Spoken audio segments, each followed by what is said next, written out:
과부의 독자 죽음 사건은 신문의 기사거리가 되지 않습니다.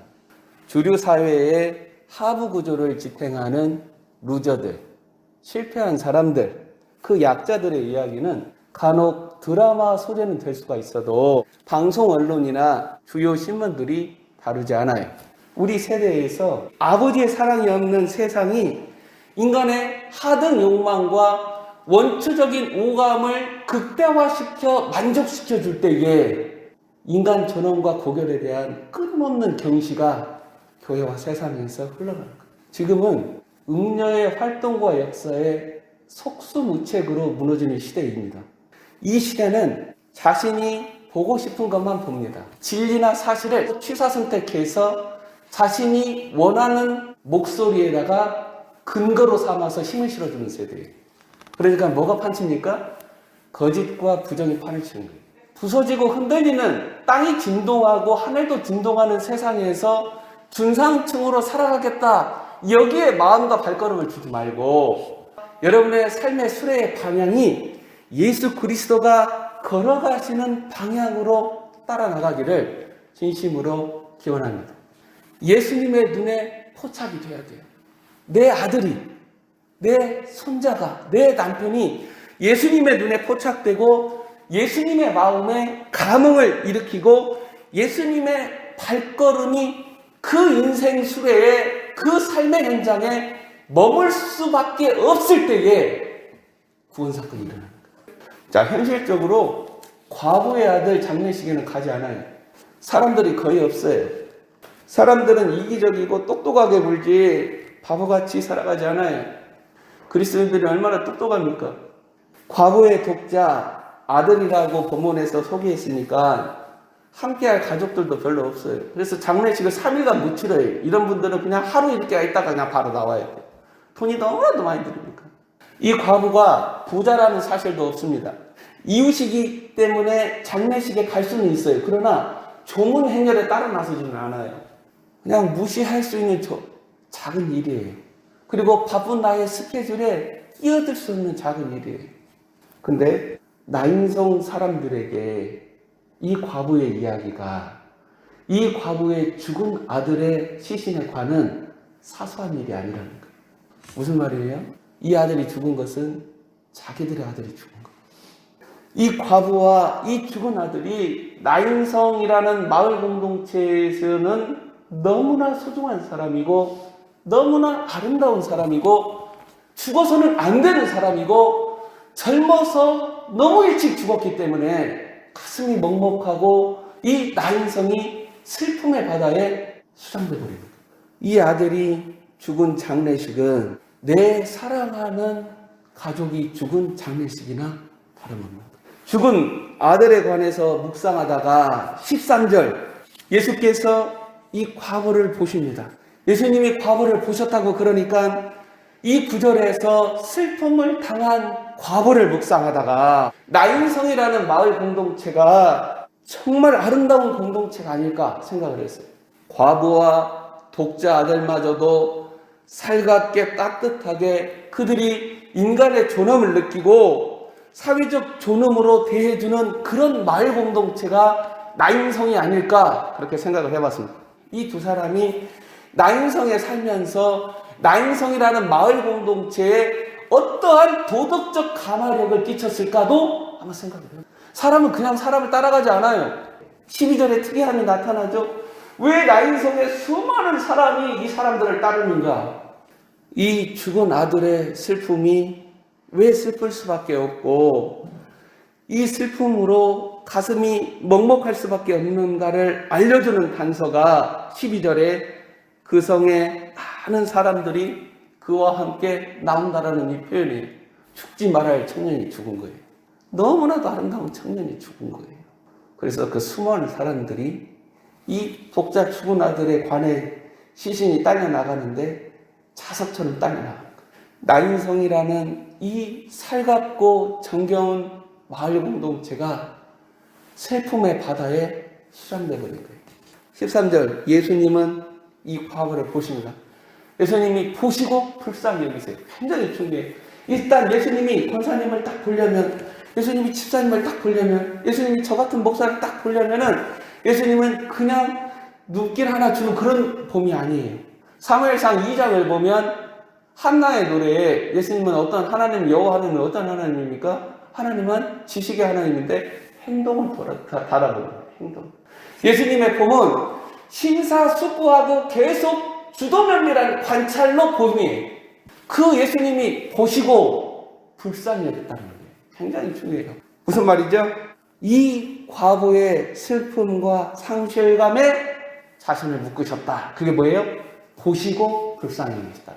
보시고 불쌍히 여기사 울지 말라 말씀하셨다라는 것은 이 과부가 당한 그 슬픔의 깊이와 너비에 자신을 밴드처럼 하나로 묶으셨다라는 거예요. 예수님에게서 공간과 연대가 일어난 거예요. 영적 측은지심이 발동한 거예요. 14절 말씀 보면 예수님께서 가까이 다가가십니다. 자, 예수님은 사람을 끌어당기는 하나님 나라 자석이에요. 죄와 사망의 쇠붙이와 같은 죄와 사망에 묶인 인간들을 예수 그리스도는 거룩하게 끌어당기는 거대한 자석인데 14절에 예수께서 가까이 나가신다라는 것은 예수님이 끌려간다라는 거예요.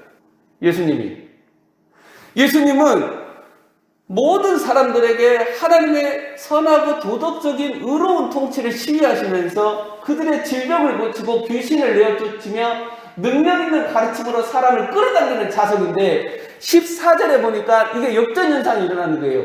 예수님이 끌려가는 거예요. 무엇이 예수님을 끌고 있는가? 죽음의 행렬에 죽은 자에 관해 가까이 나아가셔서 손을 대십니다. 예수님이 끌려가서. 그래서 이 과부와 이 죽은 독자 아들과 이 나인성이라는 이 마을 공동체는 우리에게 감추어진, 우리에게 드러나지 않았지만, 제대로 알려지지는 않았지만 하나님 아버지 앞에서 예수님을 끌어당길 정도로 아름다울 수밖에 없다는 거예요. 제가 기도를 하고 있는데 주님이 제 마음에 너는 예수님 때문에, 하나님 때문에 무엇을 잃었느냐, 그걸 물으십니다. 여러분은 예수님께 받는 것만 생각하잖아요. 오늘 가서 생각을 해봐요. 나는 예수님 때문에 무엇을 잃었는가 생각을 해보세요. 제가 딱 들어오는 순간에 기도를 멈췄어요. 못하겠더라고요. 하루를 지내고 나서야 무엇을 잃었는가 답을 딱 주시더라고요. 이 나인성 마을 공동체와 이 시신이 묻어있는 관과 이 과부와 이 죽음의 행렬에 예수님과 많은 무리들을 끌고 있다는 거예요. 이 과부의 삶과 인격은 너무나도 아름답다. 이 죽은 아들은 너무나도 아름다운 청년이었다. 이 나인성이라는 마을 공동체는 정말 이러한 과부와 독자와 같은 참새와 제비 같은 자들을 이 참새와 제비와 같이 존재감이 작고 사회에서 그냥 그 사회 하부 구조만 지탱하는 이 떨거지들과 같은 사람들을 따뜻하게 품는다라는 거예요. 그래서 아름다울 수밖에 없어요. 예수를 끌어당길 정도로 하나님 앞에서 아름다울 수밖에 없는 거예요. 예수님의 발걸음은 아름다운 곳으로 향하십니다. 예수님의 발걸음이 가시덤불과 엉겅퀴 같은 곳을 지나가신다면 그것은 심판의 발걸음이에요. 예수님의 구원사건, 복음의 능력, 이게 지금 구원사건 아닙니까? 하나님이 우리를 돌보셨다는 구원사건 아니에요? 예수님의 발걸음이 어디를 향해 하세요? 아름다운 사람들, 아름다운 장소로 향해 하십니다. 아름다운 사람들이 당한 크나큰 슬픔에 달려나가십니다. 여러분, 요한복음에 보면 누가 죽었어요? 사랑하시는 자 나사로가 죽으니까 예수님이 달려나가십니다. 오늘 어떤 교회에 예수님이 버선발로 달려나오십니까? 나인성 같은 교회, 나인성 같은 신앙, 나인성 같은 국가, 예수님이 달려나오십니다. 그들의 슬픔을 보시고 아시고 울지 말라 말씀하시고 그 죽음의 행렬을 멈추고 제지하십니다. 예수님의 제지로 인해서 어떻게 됩니까? 조문 행렬이 멈춰야 돼요. 그리고 시신의 관이 멈춥니다. 그리고 예수님이 말씀하시죠. 뭐라고 말씀하세요? 청년아, 일어나라. 예수님께서 저지하시고 명령어를 발선하셨다. 무슨 말입니까? 지금까지 끌어온 이 현실은 현실이 될 수 없다는 거예요. 거룩한 전복이 일어난다라는 거예요. 예수님께서 저지하시고 예수님의 손을 관에 대심으로 인해서 과부의 슬픔은 더 이상 슬픔이 될 수 없는 거예요. 독자의 죽음은 수능해야 할 질서가 아닌 거예요. 슬픔의 바다에 수장돼 버린 나인성 마을 공동체는 그 슬픔의 바다에서 창세기 1장 하나님께서 묵틀 바다에서 끌어올려서 땅을 주신 것 같이 어떻게 돼요? 나인성 공동체는 기쁨과 환희와 찬가의 연대 공동체가 됩니다. 복음이라는 것, 구원이라는 것은 여러분의 실존이 이 예수님의 마주 대하면서 이 예수님의 저지에서 이전의 나의 모든 것과 지금의 나의 모든 것이 여전히 내일을 향해 달려나갈 수 없다라는 우리의 실존이 지금까지 이 모양인 것일 수 없다라는 것을 우리에게 말씀해 줍니다. 복음이 믿는 자에게 구원을 주시는 하나님의 능력이라. 로마서 1장, 고린도전서 1장, 유대인이나 헬라인에게는 미련하고 어리석은 것이라 할지라도 십자가의 그리스도를 믿는 자에게는 하나님의 구원이라고 여전히 믿고 있다고 그런다면 예수님의 명령어가 집행됨에 따라서 15절 죽은 자가 살아납니다. 구습, 이전에 순응하는 질서, 나는 이런 사람이니까 나는 일평생 이렇게 살아왔으니까 이 모든 아담적인 운명들이 예수님의 손을 대신 예수님의 명령어 바라심에서 더 이상 우리에게 운명이 되지 않는 것. 그게 하나님이 자기 백성을 돌보셨다라는 구원사건. 그게 복음의 능력이에요. 나인성 과부 독자가 살아난 사건은 누가복음 1장부터 보세요. 1장 53절, 78절, 79절, 2장 11절, 15절, 4장 18절, 19절, 6장 21절의 이 약속들이 말이 아니라 능력이라는 거예요. 능력이라는 거예요. 이 약속들이 현실화되는 능력이 뭐냐? 복음이라는 거예요.